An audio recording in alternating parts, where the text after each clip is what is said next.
Hello everyone, good evening. Welcome to my channel RL Trades. ఈ రోజు మనం రేపటి నిఫ్టీ మరియు బ్యాంక్ నిఫ్టీ అనాలిసిస్ ఈ వీడియోలో డిస్కస్ చేద్దాం. నిఫ్టీ నిన్న క్లోజింగ్ సెషన్ సపోర్ట్ జోన్లో క్లోజ్ అయింది. 22,570 టు 22,520 అనేది సపోర్ట్ జోన్ అని మనం డిస్కస్ చేసుకున్నాం. సో ఆ లెవెల్స్లో నిఫ్టీ అయితే నిన్న క్లోజింగ్ ఇచ్చింది. సో అప్ సైడ్ టార్గెట్ అనేది 22,700 అండ్ డౌన్ సైడ్ టార్గెట్ అనేది 22,500 అని మనం డిస్కస్ చేసుకున్నాం. మార్కెట్ అయితే 22,513 రీచ్ అయింది, but it does not reach the level 22,500 and 22,600 to 22,632 అనేది ఒక రెసిస్టెన్స్ జోన్ అండ్ సపోర్ట్ వచ్చేసి 22,500 టు 22,570 అనేది ఒక సపోర్ట్ జోన్ అనమాట. సో సపోర్ట్ జోన్లో మనం ఎప్పుడు కూడా బై చేయాలి, కాల్ బై చేయాలి లేదా పుట్ సెల్ చేయాలి. అండ్ రెసిస్టెన్స్ జోన్లో ఎప్పుడు మనము పుట్ బై చేయాలి లేదా కాల్ సెల్ చేయాలి. బ్యాంక్ నిఫ్టీ లెవెల్స్ వచ్చేసి సపోర్ట్ జోన్ 48,628 టు 48,537 అనేది support zone and resistance zone వచ్చేసి 48,763 టు 48,713 అనేది ఒక రెసిస్టెన్స్ జోన్ అన్నమాట. అండ్ ఇంపార్టెంట్ లెవెల్స్ కూడా మనం డ్రా చేసుకుందాము, బికాస్ ఇంపార్టెంట్ లెవెల్స్ అనేవి ఓపెనింగ్ సెషన్లో మనకి చాలా యూస్ఫుల్ అవుతాయి. దాన్ని బట్టి మనం ట్రేడ్ ప్లాన్ చేసుకోవడానికి చాలా యూస్ఫుల్ అవుతుంది. అండ్ 48,860 టు 48,800 అనేది ఇంపార్టెంట్ లెవెల్స్. సో ఇక్కడ నుండి మార్కెట్ అయితే అప్ సైడ్ ఫామ్ అవుతుందా లేదా డౌన్ సైడ్ ఫామ్ అవుతుందా అని మార్నింగ్ ఓపెనింగ్ క్యాండిల్లో రిజెక్షన్ బట్టి మనమైతే ట్రేడ్ని ప్లాన్ చేసుకోవచ్చు. And these are the levels in the bank Nifty.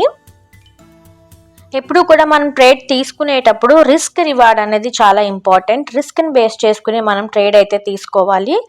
మనకి స్టాప్ లాస్ అనేవి ఎన్ని పాయింట్స్ వస్తున్నాయి, టార్గెట్స్ అనేది ఎన్ని పాయింట్స్ వస్తున్నాయి, స్టాప్ లాస్ అండ్ టార్గెట్ అనేది మ్యాచ్ అవుతుందా లేదా అన్నది మనము చెక్ చేసుకుని మన ఎంట్రీ అయితే తీసుకోవాలి. If risk reward doesn't matches మనము ట్రేడ్ అయితే ఎగ్జిక్యూషన్ చేయకూడదు. రిస్క్ రివార్డ్ అనేది చాలా అంటే చాలా important in stock market.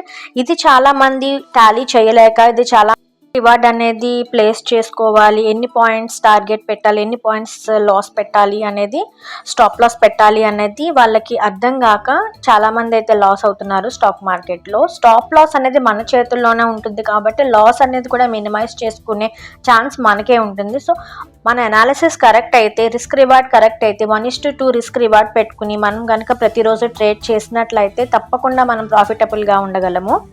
Risk అనేది మనం ఎక్కువ ఇచ్చి రివార్డ్ అనేది తక్కువ తీసుకుంటే కనుక మనం ఎండ్ ఆఫ్ ది డే ప్రాఫిట్లో అయితే ఉండలేము. So concentrate on the subject and concentrate on the risk reward. Don't concentrate on your profits, high profits. Don't expect high profits in the stock market. Stock మార్కెట్లో కొంచెం money పెడితే double అవ్వాలి, triple అవ్వాలి ఇలాంటి myths అయితే నమ్మకండి. And price action కూడా చాలా అంటే చాలా ఇంపార్టెంట్. ప్రైస్ యాక్షన్ బట్టి మనం ట్రేడ్ అనేది ఎగ్జిక్యూషన్ చేసుకోవాలి. ప్రైస్ యాక్షన్ 100%కి 90% అనేది ప్రైస్ యాక్షన్ వర్క్ అవుతుంది. నో ఇండికేటర్స్ అనేవి మనకి యూస్ఫుల్ అయినా సరే అవి 100% యాక్యురసీ అయితే ఇవ్వలేవు. ఇది రేపటి Nifty and bank Nifty analysis. ఈ లెవెల్స్ని బేస్ చేసుకుని రిస్క్ రివార్డ్ని మేనేజ్ చేసుకుంటూ ట్రేడ్ అయితే చేయండి. All the best to everyone. మీకు కనుక నా అనాలిసిస్ నచ్చినట్లయితే please like, share, comment and subscribe my YouTube channel RL Trades and follow my Instagram page. రేపటి వీడియోలో మళ్ళీ కలుద్దాం. ఈ లెవెల్స్ని బేస్ చేసుకుని రేపు లైవ్ మార్కెట్లో మనం ట్రేడ్ అయితే ప్లాన్ చేద్దాం. Thank you everyone. Catch you tomorrow.